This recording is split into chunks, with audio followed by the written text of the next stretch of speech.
Howdy. I'm Jim Meyer. I'm a retired pastor in the ELCA, the Evangelical Lutheran Church in America.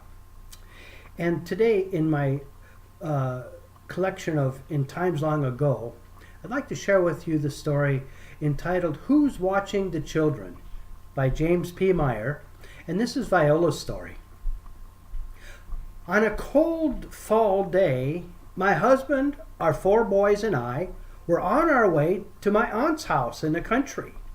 This was a real treat for us and a special day for our 2 older boys, ages 6 and 7. My husband, along with the rest of the men, were taking them pheasant hunting for the very first time. When the men left, I enjoyed visiting the ladies and caring for our youngest boy, who was 2 years old. After about 4 hours in the afternoon, the hunting party returned, and all the ladies went out to see what they got. Now, I noticed our 2 older boys, but I didn't see Jackie, our 3-year-old. I asked my husband, "Where's Jackie?" He said, "I thought he was with you." "No!" I cried and ran straight for the stock tank and looked in. Oh, he wasn't there. The others then started looking around. I called, "Jackie! Jackie, where are you?" But there was no answer. We were all yelling and shouting. Oh, I prayed that he'd be found and be all right. Dear God, help! We decided to call a general call on the telephone. On the early phones, we had party lines where 10 or 12 households shared one line. People could pick up the phone any time and listen in. Now, a general call was a call for help. Someone would ring the phone 7 times, and everyone would come running and pick up the phone and would listen to the emergency.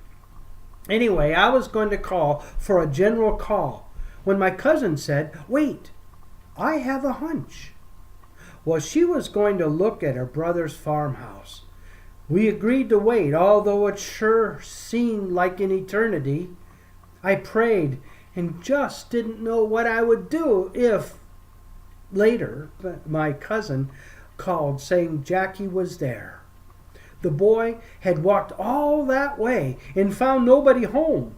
A farm dog had kept chasing him around and around the house, she told me. When she saw the boy, he was still running, crying, "Mama, Mama!" The farm dog was friendly and wouldn't have hurt the boy, but he didn't know that. We were all so relieved. Jackie could have been killed crossing the big highway. I thank God for answering our prayers.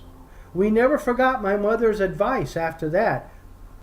Whenever we were to go someplace, with or without the children, my husband and I would first check to see who's watching the children. The end. I wonder what kind of pride the family had for their boy's rite of passage. I wonder what rite of passage you've had or witnessed. I wonder how the father felt about taking his small boys on the hunt. Were they in the way, or did he enjoy their discovery? What do you think?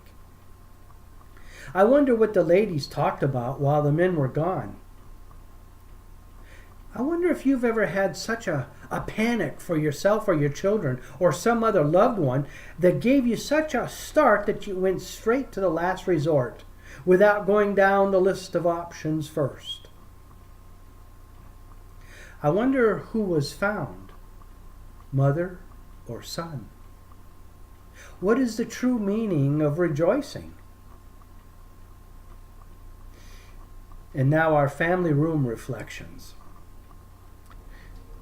Take care that you do not despise one of these little ones. For I tell you, in heaven their angels continually see the face of my Father in heaven. What do you think? If a shepherd has 100 sheep and one of them has gone astray, does he not leave the 99 on the mountains and go in search of the one who went astray? And if he finds it, truly I tell you, he rejoices over it more than over the 99 that never went astray. So it is not the will of your Father in heaven that one of these little ones should be lost. From the Gospel of St. Matthew, chapter 18, verses 10 through 14. And now our recollections. In both stories, we hear how precious these little ones are and how each life is held highly. The Good Shepherd goes to great lengths to save the one gone astray. Viola would have called out the troops to help find her little son. Where are you in these stories?